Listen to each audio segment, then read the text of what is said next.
विद्या की देवी माँ वागीसा के चरणों में सादर वंदन। आप सभी को प्रणाम। बाहर से पधारे हुए सम्माननीय सरपंच साहब, देवराम जी जानी साहब, दैया साहब बैंक मैनेजर साहब, भमाराम जी वकील साहब, principal sir Madan Singh ji, Devi Singh ji, staff साथी, प्रिय विद्यार्थियों। कैरियर शब्द अपने आप में एक गंभीर शब्द है। कैरियर शब्द सुनते ही हमारे जहन में बहुत सारे प्रश्न आते हैं, बहुत सारे द्वंद्व आते हैं, बहुत सारी उलझनें आती है, बहुत सारी खुशी भी आती है, कई बार डर भी आता है, क्योंकि प्रश्न चीज ऐसी ही होती है कि जब हम जीवन के बारे में हो, किसी के बारे में हो, जब हम खुद से प्रश्न पूछते हैं, प्रश्न के तुरंत बाद जवाब चाहिए होता है, और फिर हम जवाब के सागर में कुछ डुबकी लगाते हैं। कुछ अपने प्रश्नों के, कुछ समाज के प्रश्नों के, कुछ परिवार के प्रश्नों के उत्तर ढूंढने का हम प्रयास करते हैं, और उस डुबकी लगा के उन प्रयास करते हुए कुछ उत्तर हम अपने पास ला पाते हैं, और फिर उन उत्तरों का थोड़ा सा कसौटी पर कस के थोड़ा आकलन भी करते हैं, क्या ये उचित है या नहीं है। आज के समय में विद्यार्थियों का जो कैरियर का चुनाव है, इसके लिए बहुत सारे टूल्स है, बहुत सारे व्यवस्थाएं हैं जिसके थ्रू हम कैरियर का चुनाव कर सकते हैं। लेकिन ये व्यवस्थाएं इतनी ज्यादा हो चुकी है कि विद्यार्थी खुद कुछ भी सोच नहीं पा रहा है, खुद का निर्णय बिल्कुल भी या तो चल नहीं पा रहा है या वो सोच नहीं पा रहा है। ये बड़ा गंभीर विषय है। आपने अभी जो कैरियर के जो बच्चों ने चार्ट बनाए ये देखे, तो पहला जो चार्ट लगा हुआ है उस पर अपन ध्यान दें तो उसके ऊपर बहुत सारे कैरियर ऑप्शन लिखे हुए हैं कि आर्टिफिशियल इंटेलिजेंस में जाएगा, या इंटरनेट ऑफ थिंग्स में जाएगा, या यूपीएससी की करेगा, या टीचर बनेगा। लेकिन यहां ध्यान देने की बात है कि कौन दे रहा सुझाव, कौन दे रहा? पेरेंट्स कह रहे हैं, टीचर कह रहे हैं तेरे को ये बनना है। इसका मतलब जिसको कुछ करना है, जिसको बनना है, उसका खुद निर्णय नहीं है। नीचे एक प्रश्नवाचक चिन्ह लगा हुआ है। तो इस बैरियर को, इस हर्डल को हमें पार करना है। इसके लिए हमें बहुत सारी प्रैक्टिस करनी पड़ती है, बहुत सारा सोचना पड़ता है। विद्यार्थी को क्रिएटिव बनना बहुत जरूरी है। ये छोटे छोटे जो प्रयास करवाए जा रहे हैं, कभी चार्ट बनाना, कभी भाषण प्रतियोगिता, अभी थोड़ी देर पहले आपने भाषण प्रतियोगिता में भाग लिया, खुद से करना। क्योंकि जितना विद्यार्थी करके सीखता है, अनुसरण करके सीखता है, उतना सिखाने से नहीं सीखता है। हम कितने ही भाषण दे दें, हम कितना ही कह दें, लेकिन उससे जो सीखने का प्रतिफल होगा वो इतना नहीं होगा जितना आपकी रुचि और कौशल के अकॉर्डिंग जो प्रतिफल होगा वो बहुत ज्यादा होगा। और आज दुनिया भर में ज्ञान आधारित अर्थव्यवस्था है। ज्ञान की सत्ता बहुत बड़ी है। ज्ञान ऐसी चीज है जिसकी चोरी नहीं हो सकती, उसकी नकल नहीं हो सकती। बाकी सब चीजों की चोरी हो जाएगी, वो आप कोई छीन ले जाएगा। लेकिन ज्ञान की सत्ता, किसी विद्वान ने कहा है, ज्ञान की सत्ता सर्वोत्तम होगी। ज्ञान की गुणों की आज भी पहचान है। भले ही आज के अर्थ युग में हम कह लें कि भी पैसे वाले का है, वो है बड़े आदमी का, लेकिन उठापटक बहुत है। राजनीति में आप देख लो, पैसे के क्षेत्र में, व्यापारियों में बहुत उठापटक है। लेकिन ज्ञान की जो सत्ता है, उसका जो कदर कायदा है समाज में आज भी अच्छा है। तो ज्ञानवान बनने का हमेशा प्रयास करें। एक छोटे से उदाहरण के द्वारा हम सीख सकते हैं। एक आपके सामने एक प्रश्न दे रहा हूं कि 3 बच्चे थे। कितने बच्चे थे? 3 बच्चे थे। 3 बच्चों को अलग अलग चीज चुनाव करने का मौका मिला, ऑफर दिया। क्या ऑफर दिया? एक बच्चे को कहा, 3 ऑप्शन थे अपने पास। एक बच्चे ने चूज किया कि मैं तो, एक गाड़ी थी, एक बंगला था और एक कोई सीखने की चीज थी, सॉफ्टवेयर डेवलपमेंट करने की चीज थी।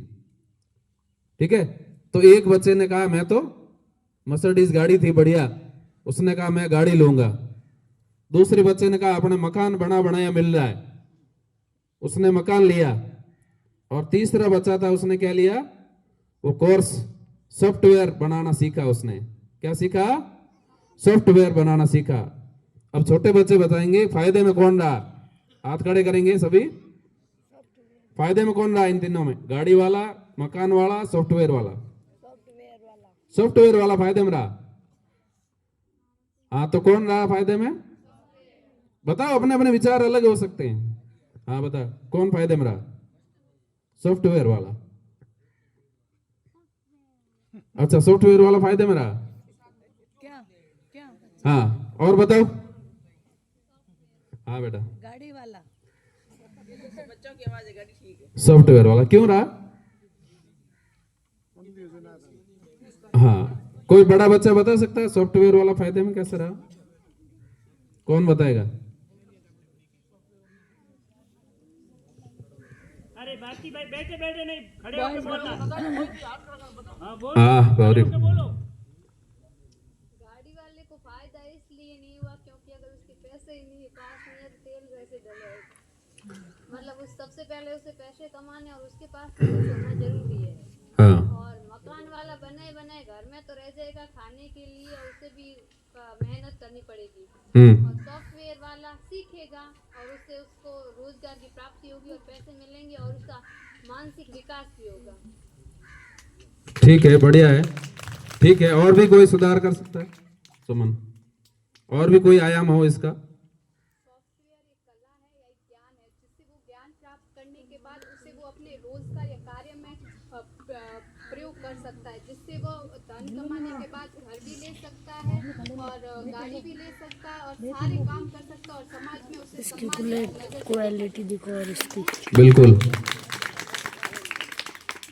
तो ज्ञान सीखने की जो चीज है उसमें, उसकी तरफ हमें प्रवृत्त होना चाहिए। सीखने की चीजों पर प्रवृत्त होना चाहिए। एक बार की तो अपने को बढ़िया लगेगा, सीधी सी बात है। मर्सिडीज गाड़ी दे रहा है तो इस उम्र में यही लगेगा कि गाड़ी बढ़िया चलाएंगे, घुमाएंगे, क्या दिक्कत है। थोड़ा और मैच्योर है तो वो सोचेगा कि यार गाड़ी से, गाड़ी का तो क्या पता कल एक्सीडेंट हो जाए, कल क्या हो जाए। मकान ठीक है। और उससे भी ज्यादा मैच्योर्ड है वो क्या सोचेगा कि सॉफ्टवेयर सीख गया तो बड़ी बड़ी कंपनियों में कहीं कहीं मेरे सॉफ्टवेयर चलेंगे दुनिया भर, उससे सब चीजें आ जाएगी और वो मेरा अपना होगा। और उसमें क्या था? उसमें ये फील होगा दी हुई चीज होगी। और उसमें क्या होगा? कमाई हुई चीज है और खुद की मेहनत से जो कमाई हुई चीज है उसकी जो खुशी होती है वो बहुत बढ़िया होती है। तो कैरियर की बात कर रहे थे तो इसमें एक छोटा सा आपको मैंने उदाहरण दिया। तो कैरियर में 3 चीजें, एक उधर चार्ट बना हुआ आपने देखा होगा। कैरियर बनता कैसे है?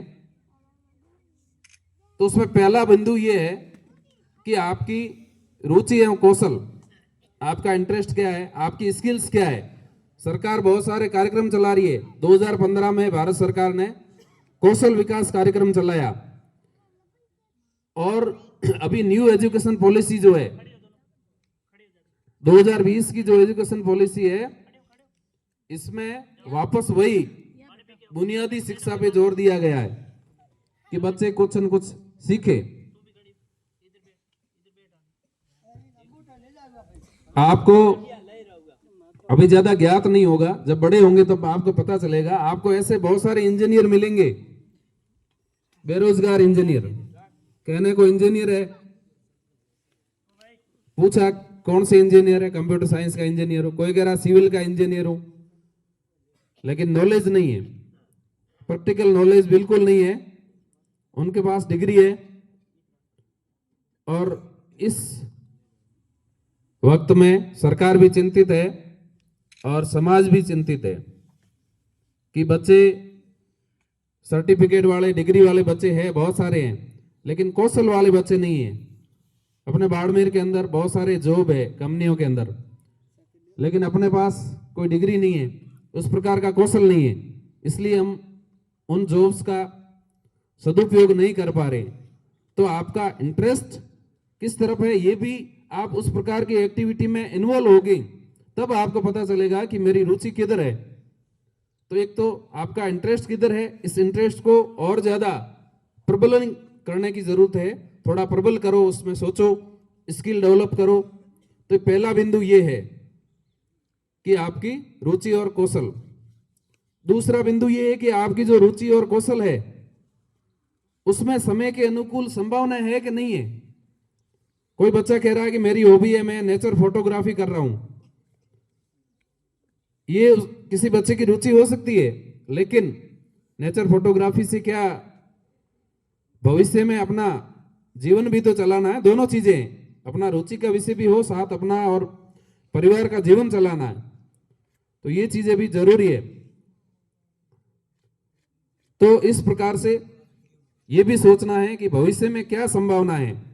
ये 12वीं वाले, इनसे अपन अलग बात कर लेंगे, और भी जिनको जिस फील्ड में जाना है वो आप अपने टीचर से प्रश्न जरूर किया करो, उनके बारे में प्रश्न पूछा करो, नेट से भी देखा करो, तो आपको उसके बारे में जानकारी प्राप्त होगी। तो भविष्य की संभावना है। तीसरा बिंदु क्या कह रहा है, कार्य जीवन संतुलन। अभी दैया साहब ने भी कहा,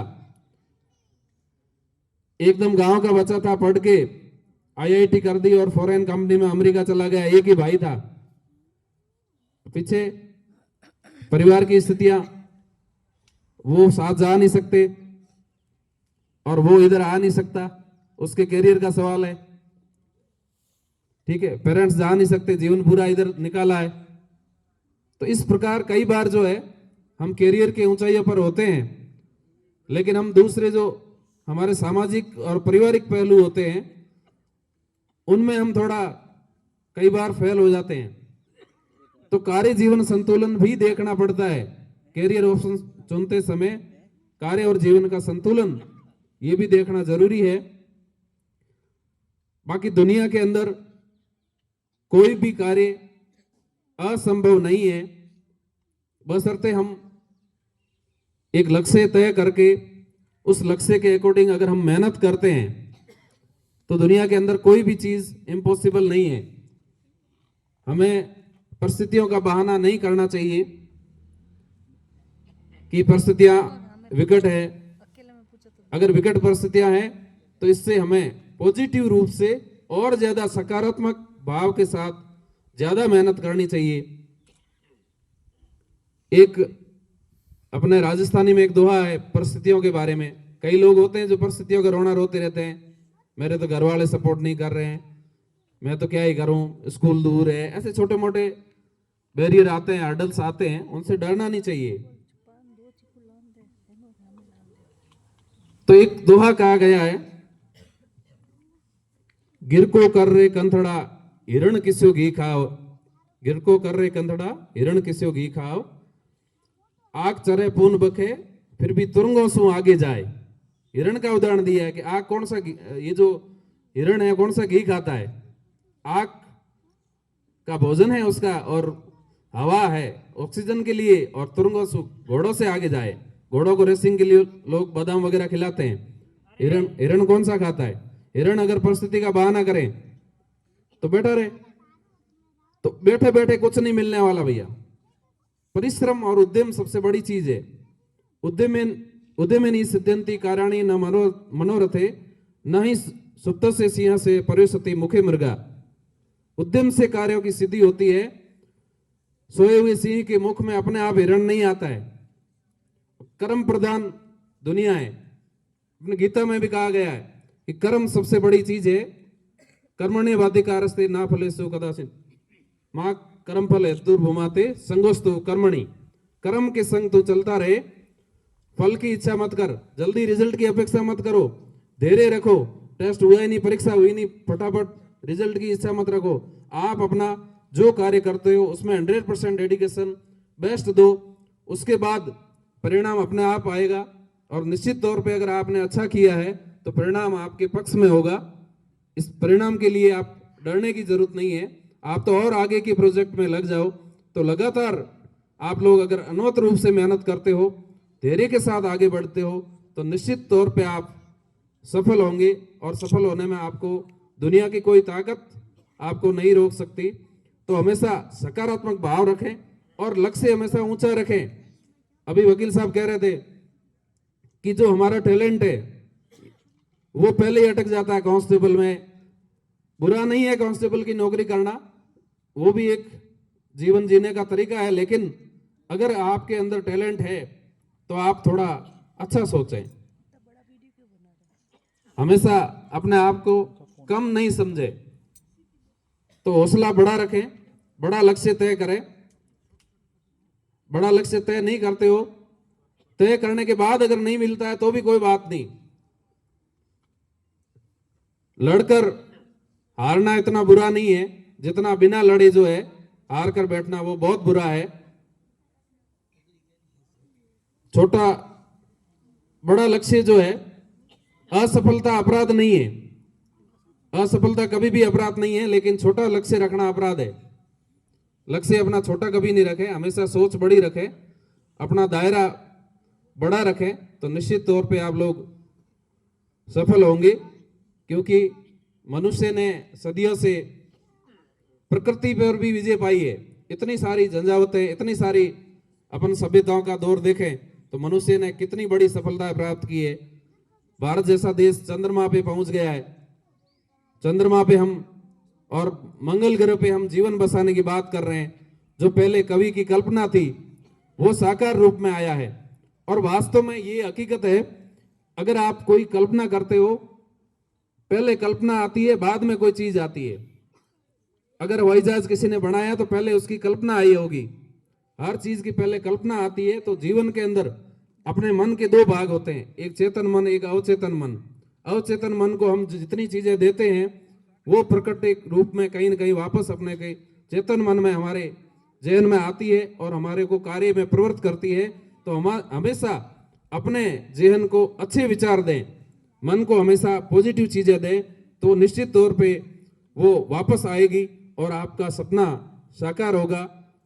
एपीजे अब्दुल कलाम ने कहा है कि सपने वे नहीं होते हैं जो हम सोते हुए देखते हैं, सपने वे होते हैं जो हमें सोने नहीं देते हैं। जय हिंद, जय भारत।